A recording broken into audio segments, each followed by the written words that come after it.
নমস্কার। Indian monks পেজে সবাইকে স্বাগত। আজ অনেকগুলো দিন পর আবার লাইভে আসতে পেরেছি, কারণ মাঝখানে আমার ফোনের ফ্রন্ট ক্যামেরা আচমকা খারাপ হয়ে যাওয়াতে পেরে উঠছিলাম না, কারণ ফোন তো পিছনের দিকে ঘুরি, অ্যাটলিস্ট আর যাই হোক লাইভ করা যায় না।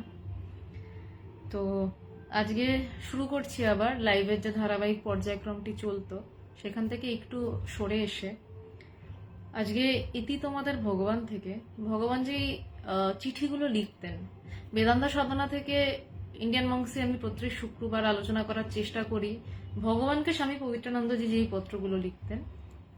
আজকে যেই পত্র নিয়ে আলোচনা করার চেষ্টা করবো এটুকু বলতে পারি, যেই পত্র নিয়ে, কারণ মানে লিখছে এখানে আমার গুরুদেব তার গুরুদেবকে চিঠি, সেখানে কিসের উপর চিঠি না ভগবানের নির্বিকল্প সমাধি হওয়ার ঠিক আগের অবস্থাটায়।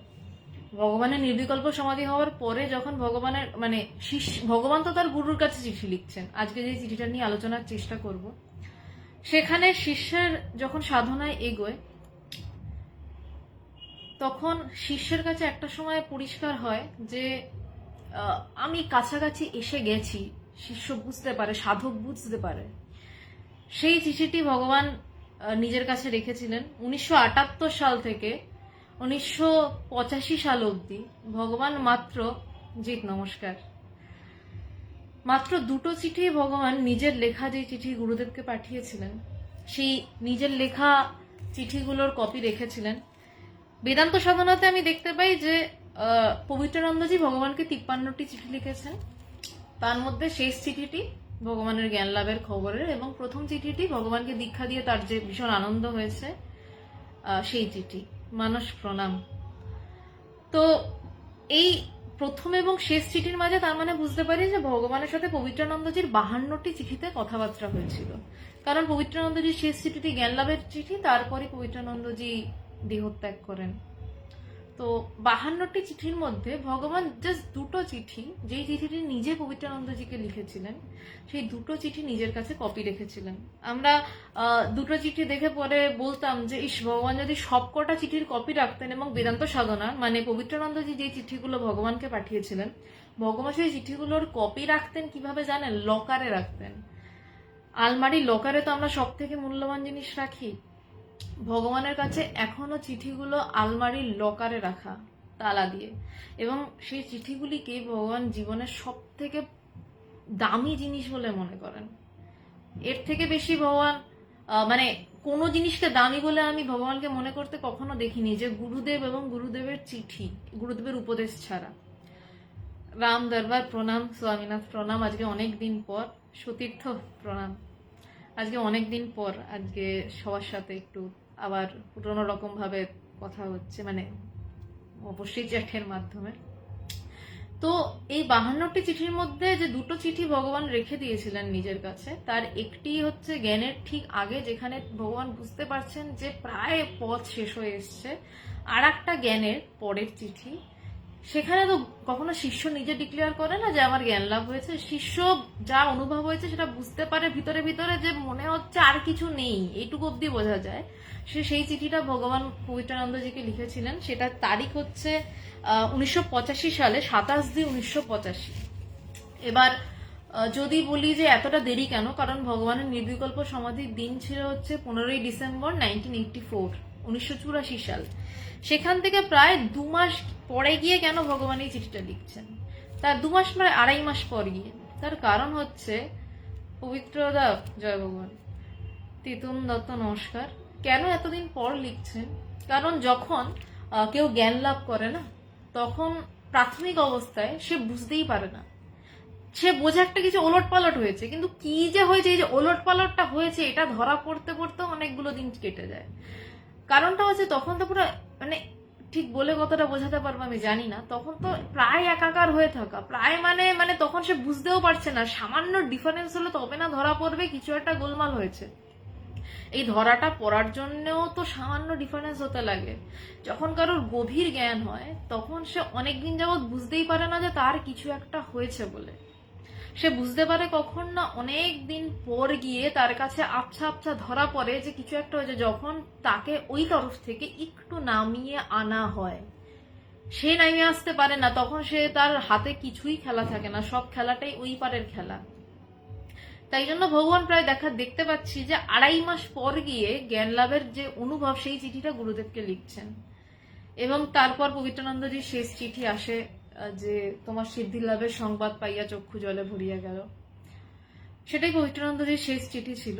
ভগবান যে শেষ চিঠিটি পবিত্রানন্দজিকে লিখেছিলেন তার জ্ঞান লাভের, ওইটা নিয়ে কোনোদিনই অনলাইনে আলোচনা করার সাহস বা সামর্থ্য দুটোর কোনোটাই আমার নেই।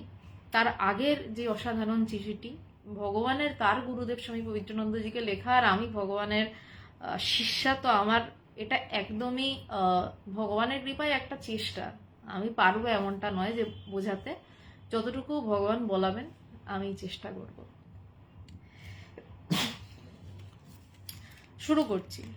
চিঠির প্রত্যেকটা অক্ষর আমি শুরু করার আগে বলে দিই, ভীষণ মাইনিউটলি শুনবেন। আমি অনেক চিঠি পড়েছি, কিন্তু এত সুন্দর চিঠি, ভাষাগত দিক থেকে সব দিক থেকে একটা অদ্ভুত সৌন্দর্য আছে, মানে ঠিক জ্ঞান লাভের আগের একটা ছটফটানি, গভীরতা, হালকা বুঝতে পারা। তো প্রত্যেকটা লাইন একটু মাইনিউটলি শুনবেন। আমার কথা নয়, যে লাইনগুলো ভগবান লিখেছেন সেটার কথা বলছি। তাহলে আপনাদেরও বুঝতে সুবিধা হবে, আর কোথাও অসুবিধা হলে আমায় জিজ্ঞাসা করবেন, আমি সাধ্য মতন চেষ্টা করব। চিঠি শুরু করছেন ভগবান, শ্রী চরণেশু বাবা। পবিত্রানন্দজি ভগবানকে বেশ কিছু চিঠিতে নিজেকে গুরু মহারাজজি বলে পরিচয় দিলেও তারপর থেকে নিজেকে বাবা বলে পরিচয় দিতে শুরু করেছিলেন। কেন যদি বলেন যে সন্ন্যাসীরা সততই নিজেদেরকে বাবা বলে থাকে, না, সেই অর্থে পরিচয় দেননি। পবিত্রানন্দজি সেরকম সন্ন্যাসী ছিলেন না। কেন বাবা বলতেন? কারণ আধ্যাত্মিক জগতে শিষ্যের বাবা এবং মা দুটোই কিন্তু তার গুরু। পবিত্রানন্দজির একটা চিঠি ভগবানকে লেখার পর শেষে রয়েছে, ইতি তোমার বাবা এবং মা। মা কেন? তাকে সে লালন পালন করছে, আর বাবা কেন? তার ঔরসে তার নতুন জন্মের দিকে সে এগোচ্ছে। শিষ্য নতুন জন্ম মানে শিষ্যের জ্ঞান লাভই নতুন জন্ম, আর তো কিছু নয়। নতুন জন্ম আর কি বা হতে পারে একজন শিষ্যের জন্য? যোগাচার্য স্বামী পূর্ণানন্দ গিরি, প্রণাম, জয়গুরু। তো একজন শিষ্যের কাছে নতুন কিছু, সেটা একমাত্র নতুন কিছু বা কিছু গুরুর শিষ্যের থেকে কি পাওয়ার আছে? শিষ্য গুরুকে কি দিতে পারে?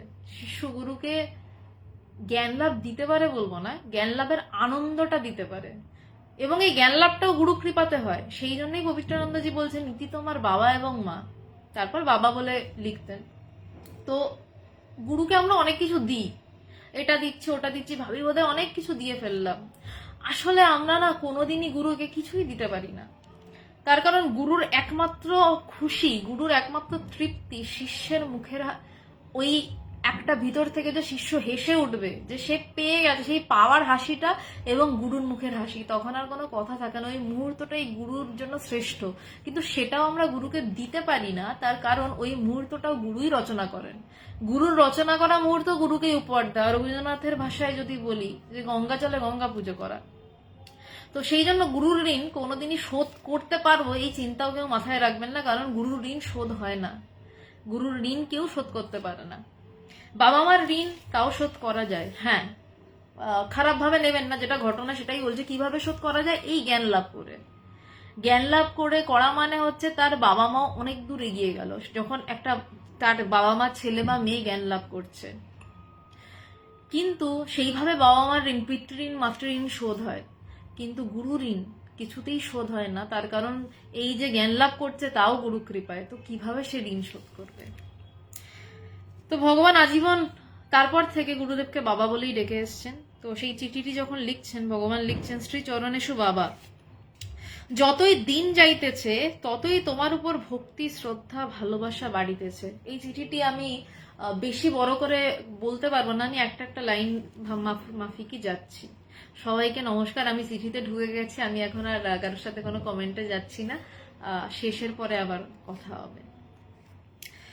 যতই দিন যাইতেছে ততই তোমার উপর ভক্তি, শ্রদ্ধা, ভালোবাসা বাড়িতেছে।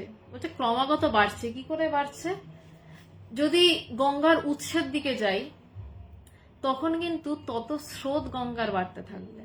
কলকাতার গঙ্গা যদি কেউ একটু হাত ডোবাও, তো হাতটা গঙ্গায় স্রোতে বিশাল সরিয়ে নিয়ে চলে যাচ্ছে তা নয়, আরেকটু উপরের দিকে ওঠো গৌমুখের কাছাকাছি, কাছাকাছি মানে আমি বলছি ধরো হরিদ্বারে যান, ওখানের গঙ্গায় হাত দিলাম, দেওয়া মানে কনখলের গঙ্গাতে মানে স্পিডে একটা স্রোত, মানে আমি উৎসের কাছে যাচ্ছি।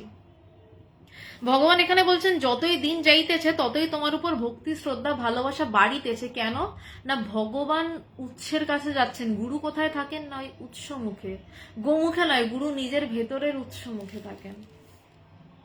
সেই জন্য যত তিনি তার কাছে যাচ্ছেন, প্রেম বাড়ে কখন? যত কাছে আসে। আমরা কাছে যাওয়া মানে কি ভাবি? বাইরে থেকে কাছে যাওয়া না, ভিতর থেকেও কাছে যাওয়া হয়। এই ভিতর থেকে কাছে যাওয়াটাই আধ্যাত্মিকতা, বাইরে থেকে কাছে যাওয়াটা জাগতিকতা, জাগতিক বিষয়। যখনই ভিতর থেকে যত কাছে যাচ্ছেন গুরুর প্রতি, ততই ভক্তি শ্রদ্ধা বিশ্বাস ভালোবাসা বাড়ছে। কারণ গুরুর উৎস যত কাছে যাচ্ছে, স্রোত তত বেশি পাচ্ছে। বুঝতে পারছেন যে আরো করে যে গুরু কি জিনিস, গুরু কি করতে পারেন। আচ্ছা সাউন্ড আসছে না? একটু অন্যরা কেউ বলতে পারেন সাউন্ড আসছে কিনা? প্রসূন বাবু বলছেন যে সাউন্ড আসছে না, যদি কেউ একটু দয়া করে জানান তো খুব সুবিধা হয়। তো ভগবান আমাদেরকে একটা কথা বারবার বলেন যে কথাটা এখন হয়তো আগের থেকে পরিষ্কার, ভবিষ্যতে হয়তো আরো পরিষ্কার হবে, মরার দিন অবধি হয়তো আরো পরিষ্কার হতে হতে যাবে। মানুষ অনেক ধন্যবাদ।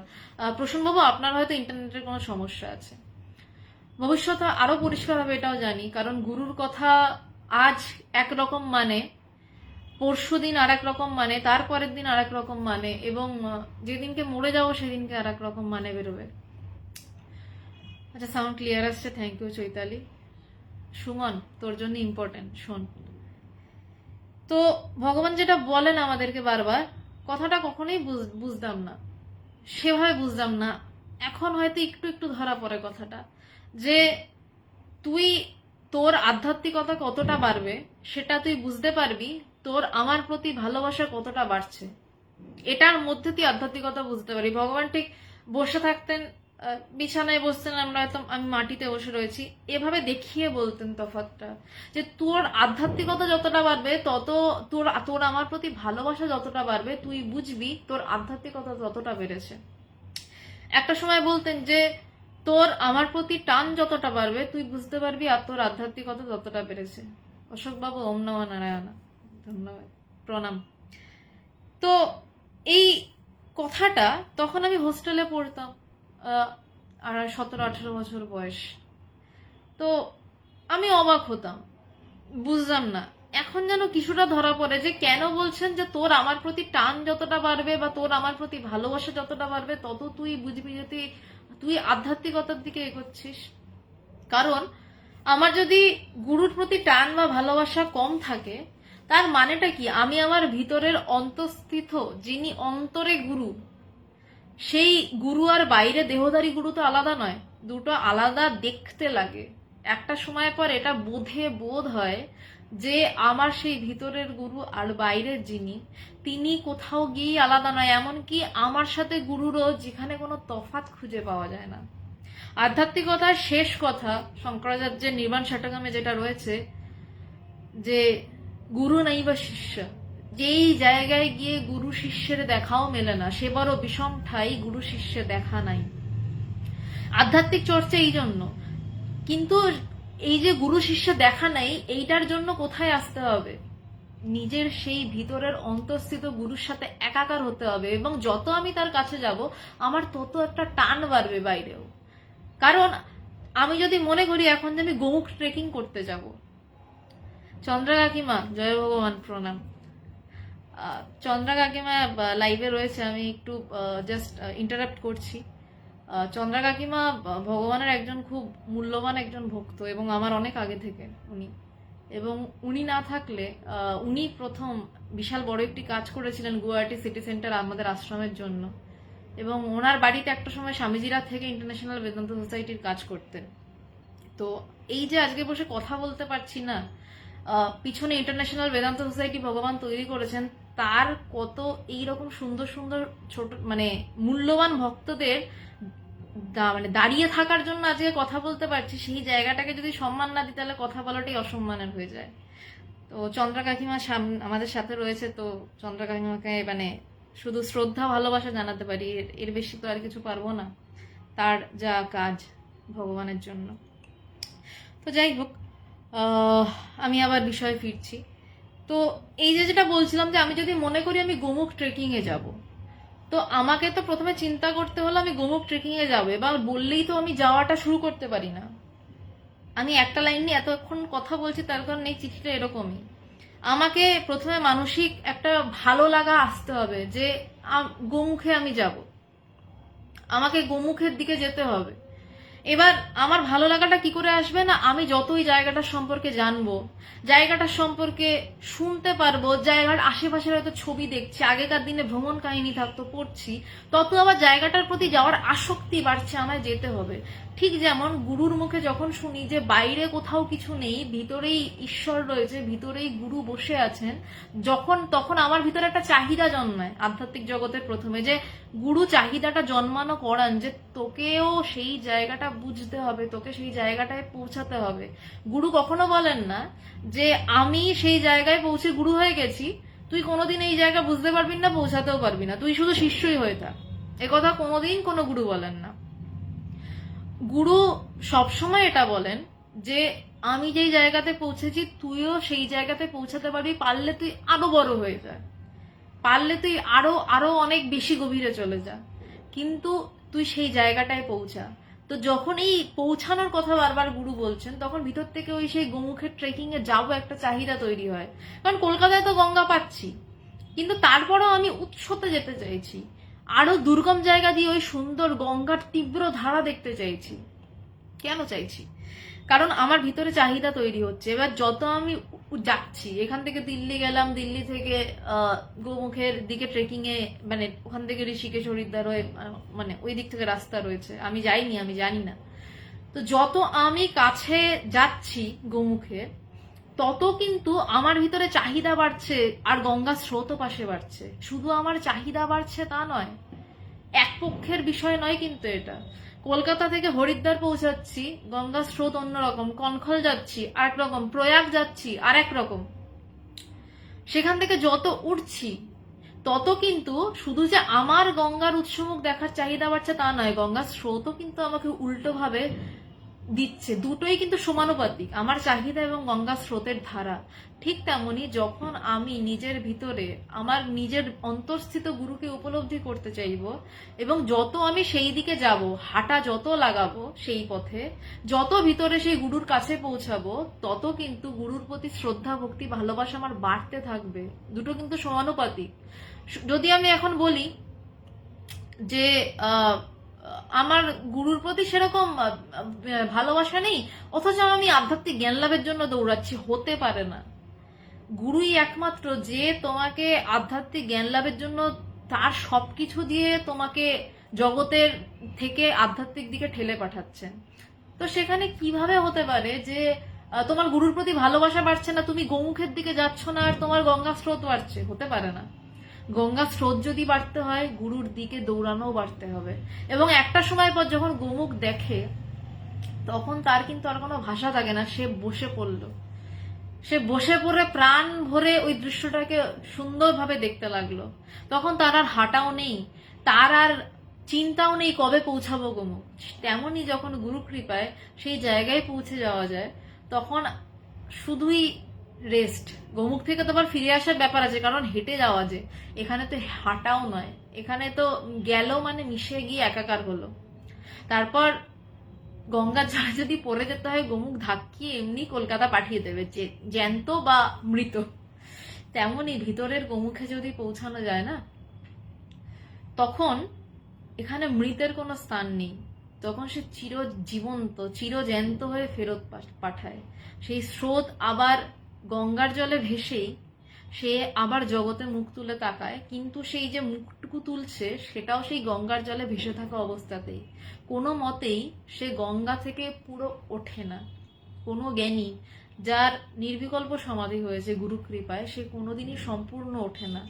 গুরু কৃপায় সে ডুবেই থাকে, ডুবে থেকে একটু মাথা বাড়িয়ে কথা বলে এবং আবার সে মাথা ডুবিয়ে নেয়। ডুবিয়ে নেয় বলাটা ভুল, ডুবিয়ে দেয়। যখন ওঠায় তখন সে ওঠে, যখন ডোবায় তখন সে ডোবে, যখন তাকে দিয়ে কথা বলে তখন সে কথা বলে, যখন তাকে চুপ করিয়ে রাখে সে তখন চুপ থাকে। তখন যদি তাকে আপনি একটা বিশাল ধর্মসভার সামনেও ফেলে দেন, তার ভিতর থেকে যদি কথা না বলান অন্তঃস্থিত গুরু বা সেই পার বা ঈশ্বর বা মহামায়া যাই বলুন, তাহলে তার কিন্তু একটা শব্দ বেরোবে না। আবার হয়তো সে 1-to-1 কথা বলছে কারুর সাথে, সেখানে হয়তো দারুণ কথা বলছে। স্বামী বিবেকানন্দের আমরা অনেক দুর্ধর্ষ বই দেখি, কিন্তু স্বামীজির বেস্ট বই দেববাণী, যেটা স্বামীজি 1000 আইল্যান্ডে সেখানে গুটি কয়েক ভক্তকে নিয়ে গেছিলেন। সেখানে প্রায়শই স্বামীজি সমাধিস্থ থাকতেন এবং সমাধি থেকে উঠতে যা বলতেন সেটা ওরা লিখে রাখতো। সেই বইটি দেববাণী। স্বামীজির জীবনের শ্রেষ্ঠ কথাগুলি দেববাণীতে লেখা। কিন্তু স্বামীজি এত লেকচার দিয়েছেন, লেকচারগুলো তো দুর্ধর্ষ, কিন্তু সব থেকে দুর্ধর্ষ এইটা, কারণ স্বামীজি সমাধিস্থ থাকতেন, ডুবতেন এবং উঠতেন, যখন ইচ্ছা হতো কথা বলতেন, আবার ডুবে যেতেন। তো এই ডোবা ওঠা কোনোটাই তার নিজের হাতে থাকে না। যখন সেই পার থেকে খেলা হয় তখন খেলাটা অন্যরকমই হয়। তো ঠিক তেমনই প্রথম লাইনটায় ভগবান বলছেন যে যতই দিন যাইতেছে ততই তোমার উপর ভক্তি, শ্রদ্ধা, ভালোবাসা বাড়িতেছে। সত্য ধীরে ধীরে যেন পরিষ্কার হইতেছে। কেন ভালোবাসা বাড়ছে, ভক্তি শ্রদ্ধা কেন বাড়ছে, তার কারণটা পরে ভগবান নিজেই বলছেন যে সত্য ধীরে ধীরে যেন পরিষ্কার হইতেছে। আজকের বিষয়টি হচ্ছে যে এই যেনটা কি মায়াবাদ। ভগবান এই চিঠিতে অনেকগুলো যেন ব্যবহার করেছেন, কারণ ভগবানের জ্ঞান লাভের আগের মুহূর্তের চিঠি এটা। তখন যেন, কিন্তু, পরন্তু, হয়তো, বা এই শব্দগুলো থাকে। জ্ঞান লাভের পরেই যেনটা আর থাকে না, কিন্তু থাকে না, পরন্তু থাকে না, কেন কি কিচ্ছু থাকে না, তার আগে অনেক কিছু থাকে। তো ভগবানের এই চিঠিটা জুড়ে যেন অনেকবার ইউজ করা। তাই আজকের টপিকটার নাম হচ্ছে যেন কি মায়াবাদ। এটাও ভগবানের লাইন লেখা রয়েছে এখানে। যাই হোক, আমি যাচ্ছি। ভগবান বলছেন সত্য ধীরে ধীরে যেন পরিষ্কার হইতেছে। ভগবান এখানে কিন্তু বললেন না সত্য পরিষ্কার হয়েছে। সত্য যখন পরিষ্কার হয় সে তখন ধীরে ধীরে হয় না, এই ঝট করে সত্য পরিষ্কার হয়। ঠাকুরের একটা অসাধারণ কথা বহুবার বলেছি, আবার বলছি, ভবিষ্যতে আবার বলবো। 1000 বছরের অন্ধকার ঘর একটা দেশলাই জ্বালালেই আলোকিত হয়। একটা দেশলাই জ্বালিয়ে একটু একটু করে আলো হয় না, যে 1000 বছরের অন্ধকার একটু একটু আলো দিস না। 1000 বছরের অন্ধকার ঘর কিভাবে আলোকিত হয়? ঝাট একটা দেশলাই জ্বালানো হলো, ঘর আলোকিত হয়ে গেল। তো ঠিক তেমনই তার আগে অব্দি মনে হয় যেন সত্য ধীরে ধীরে পরিষ্কার হচ্ছে। সত্য পরিষ্কার হওয়ার পর আর ধীরে ধীরে থাকে না, কিছু থাকে না, তখন আলো দপ করে চলে গেছে ভিতরে। নিজের ভিতরে এই দপ করে আলো জ্বলাটাই জ্ঞান। সূর্য দপ মানে ঝাট করে ওঠে, কখন উঠবে সেটা কেউ জানে না, সেই মহেন্দ্রক্ষণটা কেউ জানে না, আচমকাই সেটা ওঠে। কিন্তু তার আগে ওই সূর্যের একটা আভা দেখা যায়। সূর্য সকালে ওঠে কিন্তু ঝাট করে ওঠে, তার আগে একটা আভা দেখা যায়, যে আভাতে আকাশের বোঝা যায় ভোর হচ্ছে বা ভোর হবে। এটা আমরা বলি যে এই আকাশ পরিষ্কার হয়ে এসছে। ঠিক তেমনই ভিতরের আকাশ যখন, চিদাকাশ যখন পরিষ্কার হতে থাকে, তখন বোঝা যাচ্ছে সত্য ধীরে ধীরে যেন পরিষ্কার হইতেছে। তার কাছে পরিষ্কার নয় যে এরপরেই সত্য, কারণ সে তো সত্যটা আগে দেখেনি। ভগবান তো আগে সত্যটা সেভাবে জানেন না। সেভাবে মানে কি, তিনি জানেন না, তার কাছে সত্যটা নতুন। তিনি প্রথম সূর্য ওঠা দেখছেন। তো সে বুঝতে পারছেন যে ভগবান যে কিছু একটা পরিষ্কার হচ্ছে, তাই বলছে যে ধীরে ধীরে যেন পরিষ্কার হইতেছে। আনন্দের উৎসমুখের সন্ধান যেন পাইতে চলিয়াছি। বলছেন যে আনন্দের উৎসমুখের সন্ধান, যেটার পিছনে 1978 সালে সেই যে দীক্ষা নিলেন, তারপর থেকে যে দৌড়াচ্ছেন 1984 সাল অব্দি, 78, 79, 80, 81, 82, 83, 84, 6টা বছর কোনো দিকে খেয়াল নেই। ভগবানের এই কথাটা বলতে গেলে ভগবানের বিষয় একটু বলতেই হচ্ছে যে তার আরো কি কি ছিল। তিনি খুব নামকরা একজন নাট্যকার ছিলেন আসামে, মালিগাঁওতে। তিনি নাটক পরিচালনা করতেন, অভিনয় করতেন এবং তার নামে হাউসফুল টিকিট বিক্রি হতো। তিনি সেই নাটক গুরুদেবের একটা কথাতে ছেড়ে দিয়েছিলেন, যে ঢাকের বদলে নরুন পেলাম তাক দুমা দুম দুম, একটা চিঠিতে লিখেছিলেন। বেদান্ত সাধনার আলোচনায় সেই চিঠিটি আসবে। তো সেই একটা কথাতে, একটা লাইনে ভগবান কি বুঝেছিলেন, যে নরুন অর্থাৎ সূক্ষ্ম জিনিস পেতে গেলে নাম যশে জয়ডাক বাজানো যাবে না। নাকের বদলে নরুন পেলাম তাক দুমা দুম দুম। বলছে যে যদি পবিত্রানন্দজি ভগবানকে না কোনোদিন কোনো কথা জোর দিয়ে ডাইরেক্টলি প্রেসার দিয়ে বলেননি, এরকম সূক্ষ্মভাবে কিছু কথা বলেছেন এবং ভগবান সেই শব্দটাকে ধরে নিজের জীবন পাত করে দিয়েছেন। পবিত্রানন্দজি ওই যে একটা লাইন বললেন, সেই লাইনটা শুনে ভগবানের সূক্ষ্মতম মন বুঝতে পারলো ভগবানের বিচার শক্তি মারাত্মক। ভগবানের সেই সূক্ষ্ম বিচার শক্তিতে ভগবান ধরতে পারলেন যে তার যে নাম যশ রয়েছে, ভগবানের ন্যাচারালি আগেও খুব নামী লোক ছিলেন মালিগাঁওতে, নাট্যকার, খুব দুর্ধর্ষভাবে পার্টি করতেন, একটা সময় পর সেই পার্টিটাও ছেড়ে দিলেন, ছেড়ে দিয়ে আধ্যাত্মিক পথে আসা। তো এই যে নাম যশের জয়ঢাক না ছাড়লে আত্মজ্ঞানের জন্য যে সরু যে সূক্ষ্মতাটা সেটা পাওয়া যাবে না। ভগবান ইনস্ট্যান্ট নাটক ছেড়ে দিলেন এবং তারপর তাকে অনেকে রিকোয়েস্ট করেছিল যে একটু নাটক দেখাও বা নাটক করো। ভগবান কোনোদিন স্টেজে উঠে নাটক করেননি। আমার মনে আছে আমিও ভগবানকে অনেকবার বলেছিলাম, অনেক বছর পর, সেটা লাস্ট 10-11 বছরের মধ্যে, যে ভগবান একবার একটু নাটক দেখাও। তো অনেক নাটকই দেখা হয়ে গেল তারপর থেকে আর কি। যে নাটকগুলোকে নাটক না মনে হলো, পরে বুঝলাম সবটাই নাটক। গুরুর আসলে শিষ্যের সাথে সবটাই নাটক থাকে শিষ্যকে সত্য বোঝানোর জন্য। গুরুর যাবতীয় স্টেজটাই নাটকের স্টেজ, কারণ শিষ্যকে একদিন নিজের ওই নাটকের পোশাক ছেড়ে যে আসল মানুষটা, সেই মানুষটাকে চেনাবেন বলে।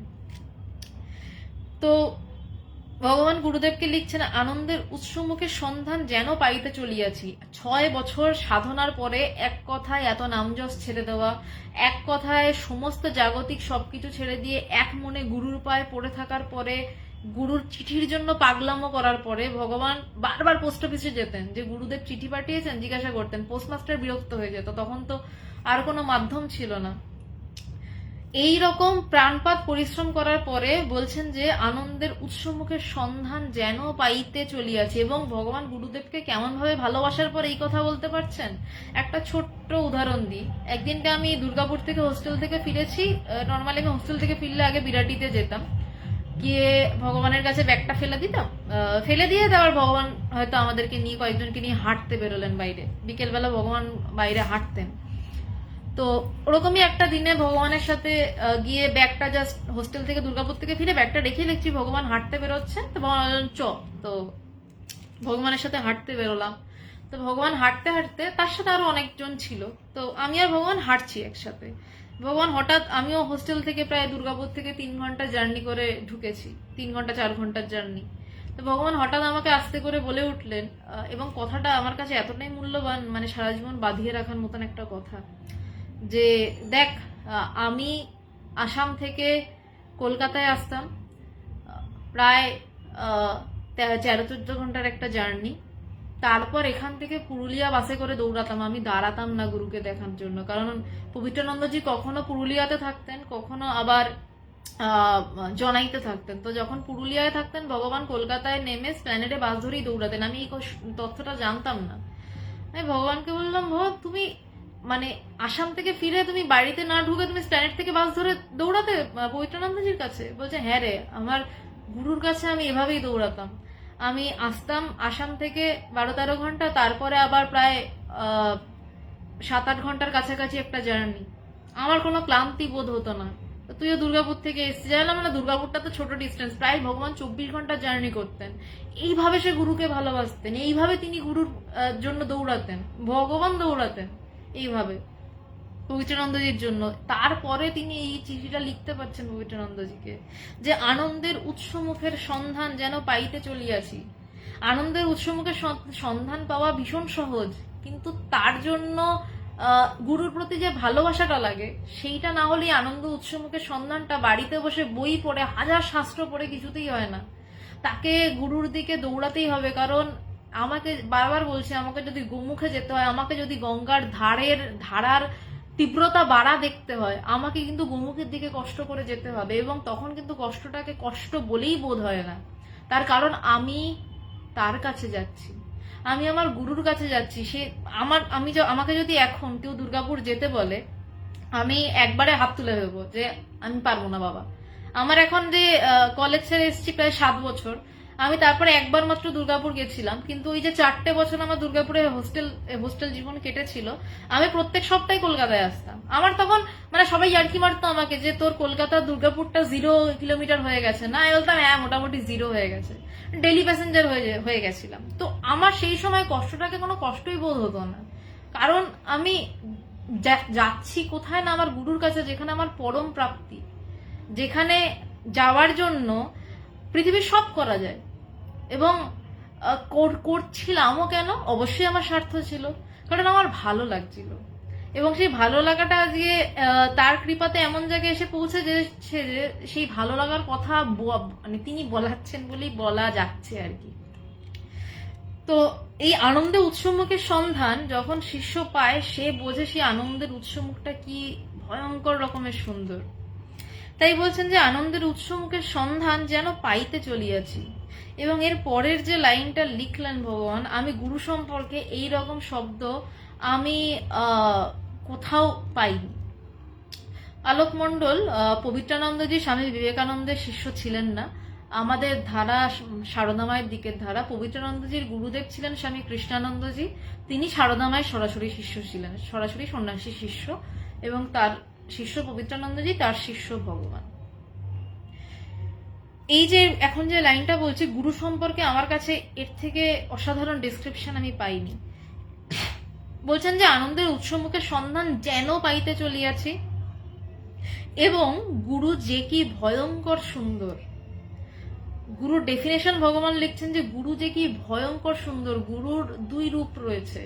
একদিকে গুরু ভয়ঙ্করতম, কারণ তিনি আমার ভালো লাগা, আমার ভালোবাসা, আপাত ভালো লাগা, আপাত ভালোবাসা কিচ্ছু দেখেন না, আমার জগতের প্রতি টান কিছু দেখেন না। গুরু সব কেটে ছেটে পুরো একদম পিটিয়ে বের করে দেন।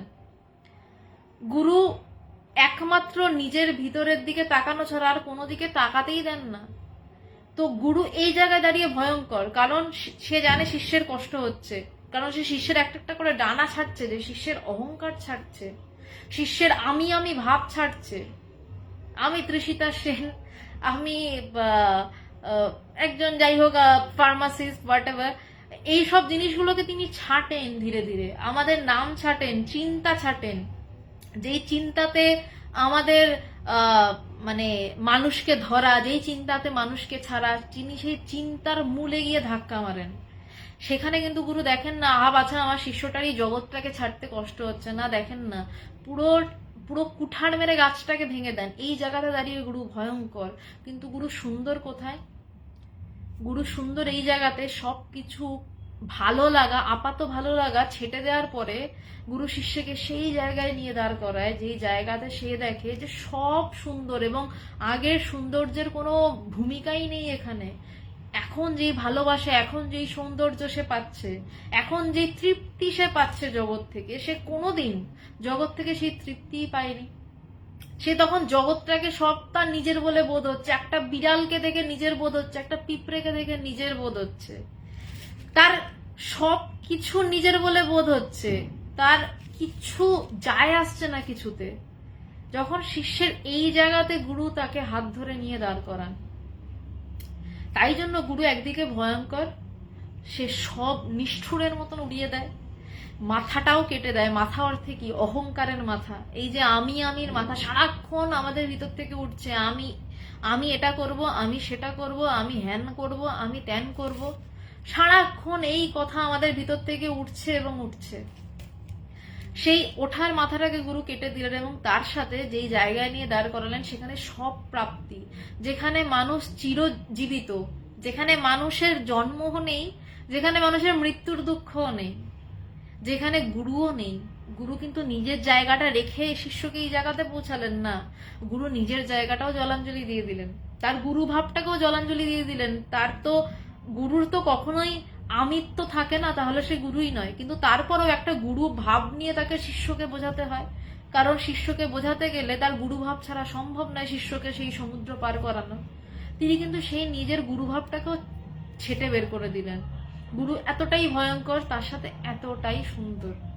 আমি জানি না ভগবান যেটা ভেবে লিখেছিলেন তার 0.0001% সেই বোধে এই কথাগুলো হয়তো পৌঁছালো না, আমার বোধে যেটুকু পৌঁছালেন ভগবান আমি সেটুকু বলতে পারলাম।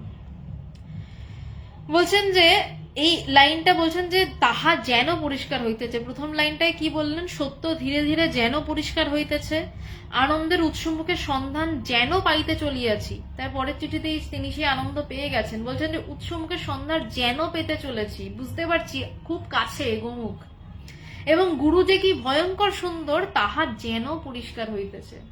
গুরু যে কি অসম্ভব সুন্দর সেটা আমার কাছে যেন পরিষ্কার মনে হচ্ছে, পুরোটা পরিষ্কার নয় কিন্তু যেন বুঝতে পারছি। যেন জ্ঞান স্থির থাকিতেছে এবং অস্থির হইয়া নাচিয়া বেড়াইতেছে।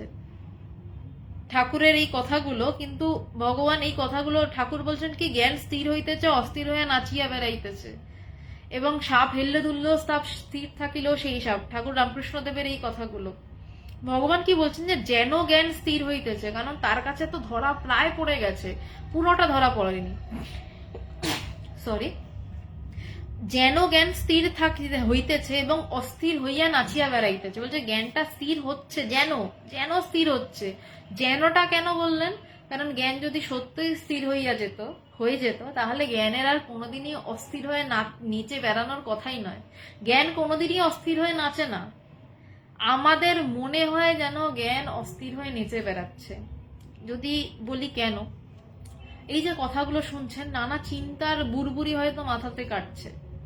একটু পরে হয়তো আপনারা ডিনার করতে যাবেন, রাত্রের খাবার খেতে যাবেন, তারপর শুয়ে পড়বেন।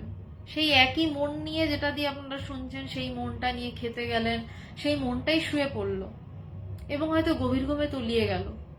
উঠে বললেন বাহ দারুণ ঘুমিয়েছি। সেই একই মন কিন্তু এতগুলো ভূমিকা পালন করছে। সে এই ভগবানের এই চিঠিটার লাইনগুলো শুনছে, সেটা নিয়ে চিন্তা করছে, সেটা নিয়ে আবার খেতে যাচ্ছে, খেয়ে আবার শুয়ে পড়ছে, আবার উঠে বলছে ভালো ঘুমালাম। কিন্তু এর পিছনের যে সত্তাটা, সে কিন্তু প্রত্যেক মুহূর্তে স্থির। সে কিন্তু যখন গভীর ঘুম সেখানেও সে সদা জাগ্রত এবং স্থির। সে কিন্তু সেই মানে ঘুমের ঠিকানা দিচ্ছে উঠে যে আমি দারুণ ঘুমিয়েছি। সে এখন বুঝতে পারছে আমি এই চিন্তা করছি, আমায় খেতে যেতে হবে, যেন দেখাচ্ছে সে অস্থির, কিন্তু সে ভিতরে এক মন। যদি একই না মন হতো তাহলে এত কাজ কিন্তু করা যেত না। সেই সত্তা যদি না একভাবে দাঁড়িয়ে থাকতো, তার উপরে মন দৌড়ে বেড়ায়। রাস্তা দেখেছেন, রাস্তার উপর অনেক গাড়ি ছোটে, রাস্তা কিন্তু একটাই। সেই রাস্তার উপর কতগুলো গাড়ি ছুটলো বা না ছুটলো এটা রাস্তার বিষয় নয়। ঠিক তেমন জ্ঞান স্থিরই থাকে, কিন্তু জ্ঞান লাভের আগে মনে হয় জ্ঞান যেন স্থির হইতেছে, কারণ সে স্থির দিকে যাচ্ছে। তাই মনে হচ্ছে যে বোধহয় জ্ঞানটা স্থির হচ্ছে, আবার মনে হচ্ছে যে না জায়গায় যায়নি, কারণ জ্ঞানটা আবার অস্থির হয়ে নেচে বেড়াচ্ছে। সাপ হেললে দুললেও সাপ, স্থির থাকলেও সাপ, মানেটা পরিষ্কার হচ্ছে। বলতেন যে সাপ, এটা ঠাকুরের কথা, এগুলো সমস্তই কথাগুলো পবিত্রানন্দজি ভগবানকে চিঠিতে লিখতেন যে সাপ হেললে দুললেও সাপ, সাপের বীজ থাকে। সেই সাপটা যখন নড়াচড়া করছে, কাউকে ছোবল মারছে, তখনও সে যেমন সাপ। সে যখন চুপচাপ শুয়ে রয়েছে এক জায়গায়, তখনও কিন্তু সে সাপ। তাকে যদি একটু খোঁচা মারা হয়, সে কিন্তু উঠে একটা ছোবল দিলে শেষ, হয়তো ফটো হয়ে ঝুলতে হতে পারে। সাপের একটা ছোবলই যথেষ্ট, কিন্তু সে তার সাপত্য কি কখনো যায়? সে শুয়ে থাক বা সে ছোবল মারুক, দুটো অবস্থাতেই কিন্তু তার সাপত্য রয়েছে। তো তাই বলছে যে সাপ হেললে দুললেও সাপ, স্থির থাকলেও সাপ, মানে সেই জ্ঞান। যখন জ্ঞানটাকে আমরা ব্যবহার করছি এ ভালো এ খারাপ উল্টাপাল্টা চিন্তাই, এ খুব জঘন্য, প্রচন্ড তার নামে নিন্দে করছি, তখনও কিন্তু আমার সেই জ্ঞানটাই কাজে লাগছে। এ ভালো বা খারাপ কি হিসাবে বলছি, তার যার নামে বলছি সে ভালো বা খারাপ, তার কাছে কিন্তু তার আমার কাছে খারাপটা তার জন্য ভালো, আবার আমার কাছে যেটা ভালো তার জন্য সেটা খারাপ। সে কিন্তু তার জ্ঞানে সে স্থির, আবার আমার জ্ঞানে কিন্তু আমি তার ভালো খারাপ বিচার বিবেচনা করছি। তার মানে এই জ্ঞানটা লাফালাফি করছে, কিন্তু তাতে কি জ্ঞানটাই তো ভালো বলছে বা খারাপ বলছে, আবার সেই জ্ঞানটাই আবার হয়তো স্থিত হয়ে আত্মজ্ঞান লাভ করার চেষ্টা করছে। আবার হয়তো সে উঠে দৌড়াচ্ছে, এই কাজ করব সেই কাজ করব, আবার কিন্তু সেই জ্ঞানটাই স্থিত হয়ে ধ্যান করছে যে আমি তাকে জানবো। একটা সময় এই ওঠা নামার খেলা চলতে চলতে একটা সময় পর গিয়ে জ্ঞান নিজেকে নিজের কাছেই নিজে পৌঁছাতে চায়, এবং যখন সে পৌঁছে গেল তখন খেলা শেষ। তাই বলছেন যে সাপ হেললে দুললেও সাপ, স্থির থাকলেও সাপ, মানেটা পরিষ্কার হচ্ছে, স্থির জ্ঞান যেন অস্থির হইয়া যাইতেছে।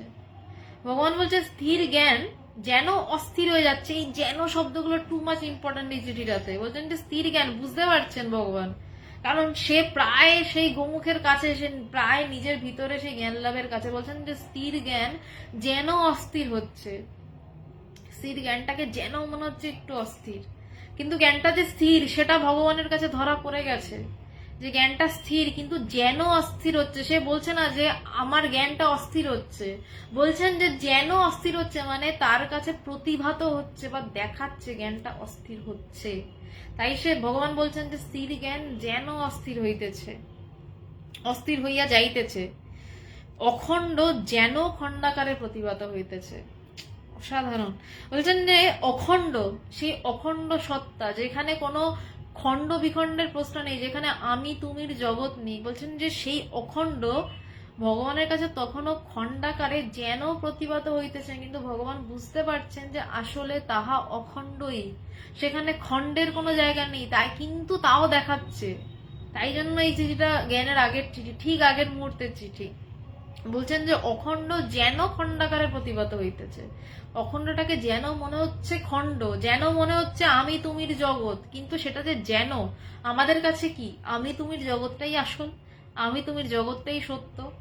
কিন্তু যে এই জ্ঞান লাভের কাছে পৌঁছে যাবে সে বুঝবে যে আমি তুমি দেখছি বটে, কিন্তু এইটা আদেও সত্য নয়। তাই তিনি বলছেন যেন, জ্ঞান লাভের পর বলবে ধুর এই কিছুই নেই, এ কিছুরই অস্তিত্ব নেই, কিন্তু ঠিক আগের মুহূর্তে এই কথাগুলোই আসে যে যেন অখণ্ড যেন খণ্ডাকারে প্রতিভাত হইতেছে, অখণ্ড আমি যেন মম ও তৎপরে ইদং রূপে খণ্ডিত পদ দেখাইতেছে। কেমন ভাবে খণ্ডাকারে দেখাচ্ছে, লাইনটা আবার একটু মন দিয়ে শুনবেন, আমি ধীরে যাচ্ছি। অখণ্ড আমি মানে অখণ্ড আমি যেন মম মানে আমার, এই আমি থেকে এই আমারে এলো, আমার এবং তৎপরে এবং তারপরে ইদং, আমার এবং ইদং মানে এই জগৎ খুললো। আমি থেকে আমরা যখন এটাকে খুব সহজভাবে বলতে পারি, যখন ঘুমিয়ে থাকি আমরা গভীর ঘুমে, আমি আমার জগৎ কিচ্ছু থাকে না, দেখাশোনাও থাকে না। ঘুম থেকে উঠলাম, উঠে কি বললাম, আজকে আমার ঘুমটা ভালো হয়েছে, এই আমি থেকে আমার রাজ্যে এসে পৌঁছালাম। তারপর কি হলো, আমার ঘুমটা ভালো হয়েছে পর তারপর জগতের হাতড়ানো শুরু, এই উঠতে হবে, দাঁত মাজতে হবে, অফিস যেতে হবে, রান্না করতে হবে, এর খবর নিতে হবে, ওর খবর নিতে হবে, অনেক কিছু, তখন ঝামেলা শুরু হয়ে যায়।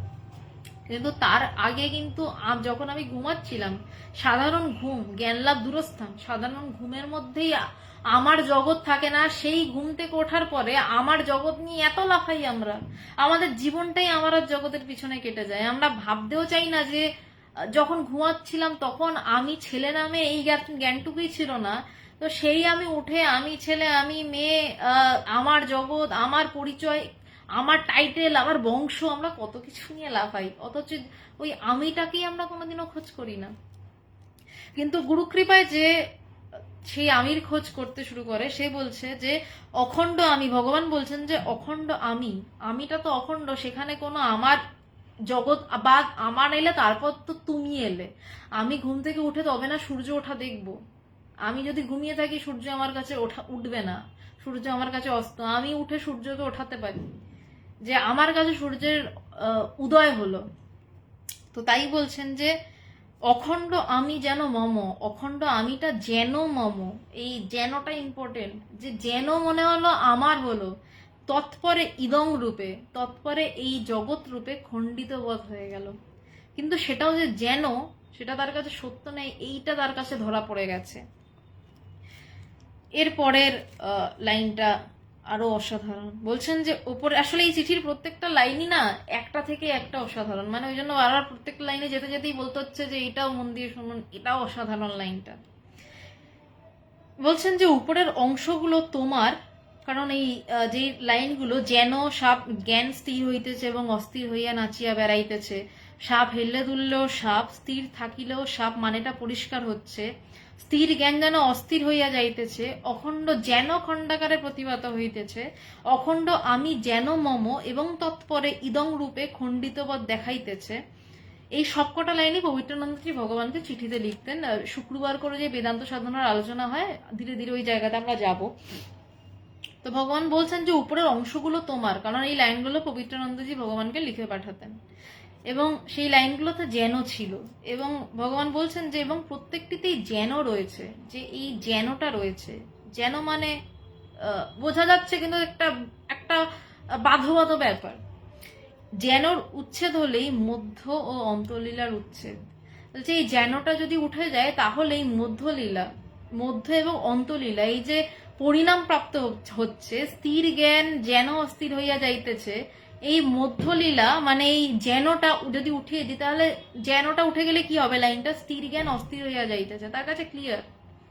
সেটাও সে বুঝতে পারছে যে এই যেনটার উচ্ছেদ হলে, যেনটাকে উঠিয়ে দিলেই মধ্য এবং অন্তলীলার উচ্ছেদ, এবং স্থির জ্ঞান অস্থির হয়ে যাইতেছে, কোনো অন্তলীলাই নেই, শেষ। জ্ঞান স্থির হইতেছে এবং অস্থির হইয়া নাচিয়া বেড়াইতেছে, যেনটাকে তুলে দিলে লাইনটা এটা দাঁড়ায়, তার কাছে একদম স্পষ্ট।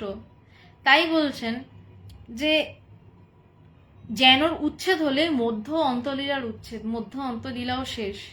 এই যেনটাই কি মায়াবাদ? ভগবান প্রশ্ন করছেন গুরুদেবকে। এক প্রকার তিনি নিজেই নিজেকে প্রশ্ন করছেন, তার কাছে তো ধরা পড়ে গেছে এই যেনটাই আসল, যে এই যেনটাতেই সবকিছু লুকিয়ে, যেনটার মধ্যে এই বাধ্যবাধকতাটা লুকিয়ে, ব্রহ্মের থেকে দূরত্ব লুকিয়ে, বা গুরুর থেকে দূরত্ব লুকিয়ে, বা জ্ঞান লাভের থেকে দূরত্ব লুকিয়ে, সবগুলোই একই কথা। ওই যেনটাকে যেই ভিতর থেকে উপরে দেওয়া যাবে বা উপরে যাবে, তখনই খেলা শেষ। উপরের অংশগুলো তোমার এবং প্রত্যেকটিতেই যেন রয়েছে, যেনের উচ্ছেদ হলেই মধ্য এবং অন্তলীলার উচ্ছেদ। এই যেন কি মায়াবাদ! এই মায়াবাদের উপরেই কিন্তু অদ্বৈত তত্ত্ব দাঁড়িয়ে রয়েছে, কারণ এইটুকু উঠিয়ে দেওয়া মানেই তার কাছে কিন্তু জ্ঞানের রাস্তা একদম পরিষ্কার, এবং সে জ্ঞান লাভ করে ফেললো। এই মায়াবাদটা যতক্ষণ না ক্লিয়ার হচ্ছে, যতক্ষণ না আমরা মায়াকে চিনতে পারছি, ততক্ষণ কিন্তু মায়া পথ ছেড়ে দাঁড়ান না। তারপর ভগবান বলছেন যে তোমার ভাবনা চিন্তাকে কেন্দ্র করে এখানে একটি আলোচনা চক্র গড়ে উঠেছে, এই অদ্বৈত বেদান্তের চর্চা চলছে। ভগবান গুরুর প্রতি এতটাই অনুরক্ত যে তার ভাবনা চিন্তাকে কেন্দ্র করে ভগবানের ইন্টারন্যাশনাল বেদান্ত সোসাইটি তৈরি, এবং তারও আগে ভগবানের রেলের কোয়ার্টারেই একটা আলোচনা চক্র হতো, যেখানে এই আধ্যাত্মিক কথাবার্তা নিয়ে আলোচনা হতো। সেখানে কিভাবে সেই আলোচনা চক্রটা গড়ে উঠেছে?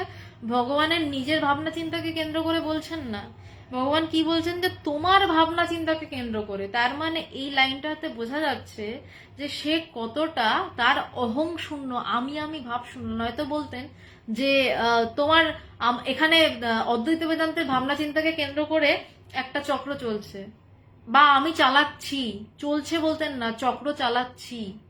তিনি তো কথা বলতেন সেই আলোচনা চক্রে, কিন্তু তিনি কি বলছেন তোমার ভাবনা চিন্তাকে কেন্দ্র করে। তিনি কতটা নিবেদিত প্রাণ, বা তার অহংকার কতটা শূন্য হয়ে এসছে। এখানেও একটি আলোচনা চক্র গড়ে উঠেছে, বললেন না গড়ে তুলেছি, তার উৎসাহিত হয়েছে ভগবান, বললেন না, বললেন গড়ে উঠেছে। তার মানে সে ভীষণ কাছে জ্ঞানের, সে বুঝতে পারছে কোথাও তার কর্তৃত্ব বোধ নেই, এক ফোঁটা কর্তৃত্ব বোধ কোথাও তার নেই। এই অদ্বৈত বেদান্তের চর্চা চলছে, চালাচ্ছি বললেন না, অদ্বৈত বেদান্তের চর্চা চলছে, চলছে মানে চলছে, ওই পাঠ থেকে চালানো হচ্ছে, কর্তৃত্ববোধ প্রায় শূন্য অবস্থা। তারপর বলছেন তোমার স্মরণ মনন চলছে প্রতি মুহূর্তে। বলছে তোমার স্মরণ মনন প্রত্যেক মুহূর্তে চলছে। তার মানে গুরুদেবের চিন্তা ভাবনা, তার চিন্তা ভাবনা, তার কথা। স্মরণ মানে তার চিন্তা, মনন মানে তার কথাগুলো নিয়ে আলোচনা করা, নিজের ভেতরে আলোচনা করা। একটা আলোচনা হয় বাইরে, যেটা এখন করছি, আর একটা আলোচনা হয় ভিতরের আলোচনা। এই বাইরের আলোচনা তখনই করা সম্ভব হয় যখন গুরু কৃপা করে বলেন যে এবার তুমি বাইরের মানুষকে কথা বলতে চাও, তখনই এই বাইরের আলোচনা সম্ভব। তার আগে অবধি কিন্তু নিজের ভিতরে নিজের সাথে আলোচনা চলে। আমরা কিন্তু অহরহ প্রতিটি কাজ নিজের সাথে আলোচনা না করে করি না, আমরা আগে নিজের সাথে ডিসকাস করি। যখন সেটা খুব ভালো করে ডিসকাস হয় তখন সিদ্ধান্তটা সঠিক হয়, যখন সেই ডিসকাশনে ভুল হয়ে যায় সিদ্ধান্তটা ভুল হয়। প্রত্যেকটা কাজ কিন্তু আমরা, সেটা আপনি জল খাওয়া বলুন বাথরুম যাওয়া বলুন, রান্না করা বলুন, আমরা কিন্তু নিজের ভেতরে নিজের সাথে আলোচনা করে নিই, আমরা ধরতেই পারি না এই বিষয়টা যে আজকে এটা করব, এবং কেন করব সেটাও কিন্তু আমি জানি যে কেন করছি, কি জন্য করছি। কিন্তু আমরা যে এই যে নিজের ভেতরে রোজ আলোচনা করি বাইরের বিষয়ে কি করব সেটা নিয়ে, সেটা কিন্তু আমরা ধরতে পারি না। আমরা ভাবি যে আমি ভাবলাম, এইভাবে আমরা কথাটা বলি, আদতে কিন্তু নিজের সাথে আমি আলোচনা করে নিলাম। এই আধ্যাত্মিক জগতের আলোচনাও একটা ভিতরের আলোচনা, এবং এই আলোচনা যখন পরিণাম প্রাপ্ত হয় তখন এই যেনটা উঠে যায়, যেন, কিন্তু, পরন্তু, হয়, কেন, সমস্ত প্রশ্নচিহ্ন শেষ হয়ে যায়। তাই জন্য এখানে বলছেন যে এই তোমার স্মরণ মনন চলছে প্রতি মুহূর্তে। প্রত্যেক মুহূর্তে মনন কিভাবে চলছে? যখন ওই চিন্তা করতে করতে এক ফোঁটাও মানে ভগবান বলতেন আমাকে যে তৈল ধারাবৎ ঈশ্বর চিন্তা কর, এটা শাস্ত্রও বলছে যে যখন একটুও ছেদ পড়ে না তখনই শিষ্য জ্ঞান লাভের দিকে এগোয়। কারণ যদি সেই চিন্তায় ছেদ পড়ে বারবার, তাহলে তো আবার সেই চিন্তা শুরু করতে হচ্ছে। তো এই যখন আমরা পাহাড়ে উঠি না, তখন প্রাথমিকভাবে ওঠা বসা করতে করতে যাই, কিন্তু শেষের দিকে গিয়ে আমরা আর বেশি বসি না, একদম জায়গায় গিয়ে বসবো বলে আমরা দৌড় লাগাই। যারা ট্রেকিং করেন, যারা পাহাড়ে ওঠেন, তারা হয়তো জানেন এই বিষয়টা।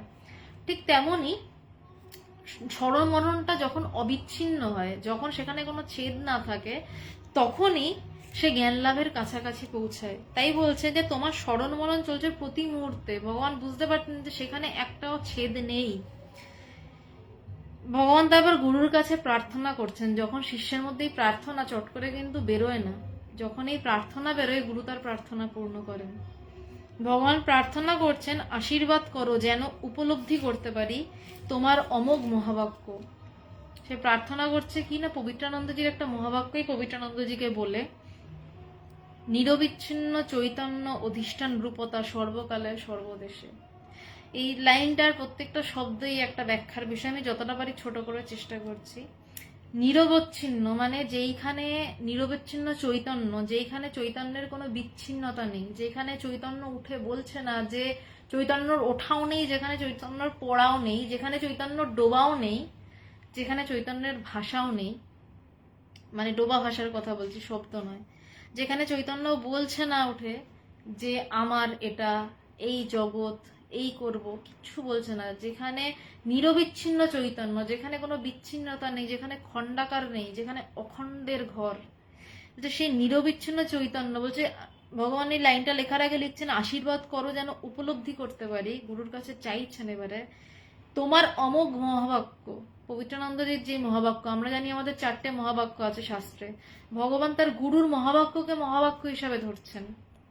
নিরবিচ্ছিন্ন চৈতন্য মানে যেখানে কোনো ছেদ নেই, অধিষ্ঠান রূপতা সর্বকালের সর্বদেশে, বলছে যেখানে সেই অধিষ্ঠান রূপে সে অবস্থিত, যেখানে কোনো অধ্যস্ত নেই, মানে যেন দেখছি, যেন জ্ঞান অস্থির হয়ে যাচ্ছে, এইসব নেই, যেখানে সে একদম স্থিত। অধিষ্ঠান, অধিষ্ঠান এবং অধ্যস্ত দুটো কথা রয়েছে। অধ্যস্ত মানে যেন দেখাচ্ছে, অধিষ্ঠান মানে যেই জিনিসটা, মানে সাপ অন্ধকার রাস্তায় পড়ে থাকলে, সরি, যদি দড়ি অন্ধকার রাস্তায় পড়ে থাকে তখন সেটাকে সাপ ভেবে আমরা লাফালাফি করতেই পারি, আমাদের হার্টবিট বেড়ে যেতে পারে, লোক জড়ো হয়ে যেতে পারে, কিন্তু সেটা যে দড়ি তার কিন্তু কোনো চেঞ্জেস হয় না। দড়িটাকে যেন আমি সাপ দেখছিলাম সেটা আমার মনের সমস্যা। আবার যখন লোকজন জোগাড় হলে একটা কিছুতে একটা লাঠি দিয়ে নাড়াচাড়া করে দেখা গেল সেটা দড়ি, তখন আমি সেই দড়িটাকে ধর লাথি মেরে একটা মানে হেলায় লাথি মেরে বলতে পারবো, হ্যাঁ একটা দড়িকে ভয় পাচ্ছিলাম, আমি কি বাবা, আমি কি ভয় পেয়ে গেছিলাম, আমার হার্টবিট বেড়ে গেছিল, তখন আমি খুশি খুশি আমার গল্প করতে যাবো অন্যদের কাছে যে জানো অন্ধকার রাস্তায় আমি ওই দড়িটাকে দেখে এত ভয় পেয়েছি আমি সাপই ভেবে ফেলেছি, আমার তো মানে প্রাণটাই বেরিয়ে আসছিল। এইসব গল্পও তখন হাসি মুখে করবো, আমাদের সেই গল্প করতে অসুবিধা হবে না, কারণ তখন আমি জেনে গেছি ওটা সাপ ছিল না, ওটা দড়ি ছিল। এবং তখন আমার যে মূর্খতাটা, আমি সেটাকে সাপ বলে বুঝতে পারিনি, দড়ি মানে সরি দড়ি বলে বুঝতে পারিনি, সাপ বলে বুঝেছি, সেই মূর্খতাটাও আমার কাছে ফুর্তিরই একটা ব্যাপার। ঠিক তেমনই যে যখন সে জ্ঞান লাভটা করে ফেলে, যখন সে বুঝে ফেলে যে কোনো কালেই সাপ বলে কিছু নেই, মানে কোনো কালেই জগৎ বলে কিছু নেই যেটা আমাকে ভয় দেখায়, যেটা সাপের ছোবলটা তো দেখা যায়, এই জগৎ আমাদেরকে প্রত্যেক মোমেন্টে ছোবল মারছে এবং সে ছোবল মেরে আমাদেরকে দিয়ে নানান কাজ করাচ্ছে, সেইটা যখন আমরা বুঝতেই পারি না, কিন্তু যখন বুঝতে পারি তখন আমরা বুঝে ভাবি যে এই জগৎটার ছোবলে এত ভয় পাচ্ছিলাম, এতটাও সাপই নয়। আসল যে ছোবল মারছে সেটা কিন্তু আমার ভিতরে সেই ব্রহ্ম, যে যার এক ছোবলে এই জগৎ ছবি হয়ে যায়, যার এক ছোবলে জগৎ চিরতরের জন্য ছবি হয়ে যায়, যে জগতের আর কোনো অস্তিত্বই থাকে না আমাদের কাছে। এবং এইগুলো তত্ত্ব কথা বা বইয়ের কথা নয়, এই কথাগুলো আদতে হয়, সত্যি এগুলো গুরু কৃপায় বোধ হয়। গুরু কৃপা করলে তবে বোধ হয় এই কথাগুলো। যেই জন্য ভগবান এই কথাগুলো লিখতে পারছেন, তাকে আমি ভগবান বলে ডাকি, সে আমার গুরু, কিন্তু তাকেও কিন্তু তার গুরুর কাছে যেতে হয়েছে। যদি আমরা অবতার রামের কথা বলি, বৃহস্পতিবার করে যোগাবাশিষ্ঠ সারের আলোচনা করার চেষ্টা হয় এখানে, তো সেই যোগাবাশিষ্ঠ সারেরটা কি না, বশিষ্ঠমণি রামকে এই কথাই উপদেশ দিচ্ছেন যে কিভাবে সে ব্রহ্মজ্ঞান লাভ করবে। তো গুরু কৃপা সবাইকেই গুরুর কাছে যেতেই হয়, সে সাধারণ মানুষ হোক কি অবতার পুরুষ হোক। এবং গুরুর কৃপায় যখন সেই ভিতরের ব্রহ্ম এই জগৎকে একটা ছোবল মারে, তখন আর এই জগৎটার কোনো এক কানাকড়ি দাম থাকে না। জগৎটাকে আমরা এই দড়িটার মতন লাথি মেরে সরিয়ে দিয়ে বলি এটা কি, এটা কিছুই নেই, এবং তারপর আমরা সেটা নিয়ে গল্প করি, হাসাহাসি করি যে কি ভেবে ভয় পাচ্ছিলাম। তো বলছেন যে নিরবিচ্ছিন্ন চৈতন্য অধিষ্ঠান রূপতা সর্বকালে সর্বদেশে, কোনো কালে বা দেশে এটার কোনো ছেদ হয়নি, কোনো ভাঙেনি, কিছুই হয়নি। প্রত্যেক মুহূর্তে সেই একই নিরবিচ্ছিন্ন চৈতন্যই অবস্থান করেছে। তারপর লিখলেন যে আশ্রমের সকলের কথা জেনে খুব ভালো লাগলো। পবিত্রানন্দজি ভগবানকে আশ্রমের খবর দিতেন, পবিত্রানন্দজির আশ্রমের সকলের কথা জেনে খুব ভালো লাগলো। টাকা পাঠালাম। ভগবান প্রত্যেক মাসে টাকা পেয়েই প্রথম যে কাজটি করতেন, গুরুকে মানি অর্ডার করতেন, গুরু দক্ষিণা। সামনের মাসে তোমার জন্মতিথি কবে আমাকে জানিও। জনাই আশ্রম থেকে চড়ুইবেতির কপি এখনো পাইনি। চড়ুইবেতি যেই বইটি, সেখানে পবিত্রানন্দজি প্রবন্ধ লিখতেন, এবং যেই প্রবন্ধগুলি একত্রিত করে পবিত্রানন্দজির মহাপ্রয়াণের পরে ভগবান এক ও একতা নামের একটি বই ইন্টারন্যাশনাল বেদান্ত সোসাইটি থেকে বের করেন। তো বলছেন যে তোমার জন্মতিথি কবে আমাকে জানিও। জনাই আশ্রম থেকে চড়ুইবেতির কপি এখনো পাইনি, কারণ ভগবান অপেক্ষা করতেন, তার ওটাই খাদ্য ছিল যে কখন গুরুর লেখা হাতে পাবেন। তখন তো ফোন ছিল না, চিঠি কখন পাবেন, গুরুর লেখা কখন পাবেন। 100 কোটি প্রণাম জানিয়ে চিঠি শেষ করলেন, যে গুরুকে 100 কোটি প্রণাম জানিয়ে। এই ছিল ভগবানের জ্ঞান লাভের আগে গুরুদেবকে লেখা চিঠি। চিঠিটা ভগবান যেইভাবে লিখেছিলেন তার মানে 100% বা 100% 1% আমার দ্বারা হয়নি। তিনি আমাকে দিয়ে যেটুকু কৃপা করে বলালেন সেটুকু বলতে পেরেছি। যেটুকু আমার অনুভবে তিনি ধরা দিয়েছেন সেটুকু বলা সম্ভব হয়েছে। কারোর যদি কোনো প্রশ্ন থাকে তাহলে বলতে পারেন। অঞ্জলি কাকিমা, জয় ভগবান। অলোকবাবু, আপনার তো উত্তর দিয়েছি। সনাতন সত্য প্রণাম। শিখাদি প্রণাম। সৌমদীপ প্রণাম। পবিত্রদা, মায়ের বাড়িতে, হ্যাঁ মায়ের বাড়িতে কালী পুজোর অনুষ্ঠান চলছে। তাহলে শাশ্বতী দেব, নমস্কার। আজকে তাহলে এই অবধি থাক। মনে হয় না এই চিঠি পড়ে, মানে আমার ব্যাখ্যাটা কিছুই নয়, এই চিঠিটির শোনার পরে হয়তো কারোর কোনো প্রশ্ন থাকতে পারে। যদি কারোর প্রশ্ন থাকে আপনারা কমেন্ট করতে পারেন। আমি পরের লাইভে বৃহস্পতিবার 9টা থেকে 9টা 15-র মধ্যে ইন্ডিয়ান মঙ্কস পেজেই লাইভ শুরু হবে।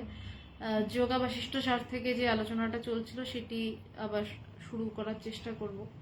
তো বৃহস্পতিবার সন্ধ্যে 9টা থেকে 9টা 15-র মধ্যে ইন্ডিয়ান মঙ্কস পেজে যোগা বাশিষ্ঠ সার থেকে আলোচনা হবে। তো সেই দিনকে আমি উত্তর দিতে পারবো। আর যদি কারোর এখন প্রশ্ন থাকে জানাতে পারেন, আমি চেষ্টা করতে পারি। সন্তোষ কর্মকার, আচ্ছা আপনি ভালো কাজই করছেন। রামপালজি মহারাজ, প্রণাম। আমি তাকে তো চিনি না, কিন্তু আপনি আধ্যাত্মিক বই বিনামূল্যে বাড়ি পৌঁছে দিচ্ছেন, তো সুন্দর কাজ করছেন আপনি। হ্যাঁ রাখি দি, এটা তো সত্যি। নইলে এই কথাগুলো বলাটা সাধ্যে থাকতো না। চন্দ্রা কাকিমা, জয় ভগবান। শুভাশিস সাইন, হ্যাঁ বলুন, কিছু বলবেন? মোটামুটি প্রায় শেষের পথে। তো মঞ্জু জার্নালিস্ট, আমি ভালো আছি, ধন্যবাদ। আহ, সনাতন সত্য, তোমার নামটা আমি আসলে জানি না, আসলে এটা তো কারোর নাম হতে পারে না, নামটা সুন্দর পেজে।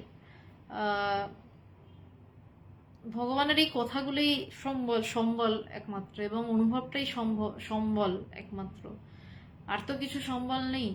যুক্ত থাকাটা আসল বিষয় নয়, যুক্ত থেকে যদি অনুভবটা হয় সেটাই আসল।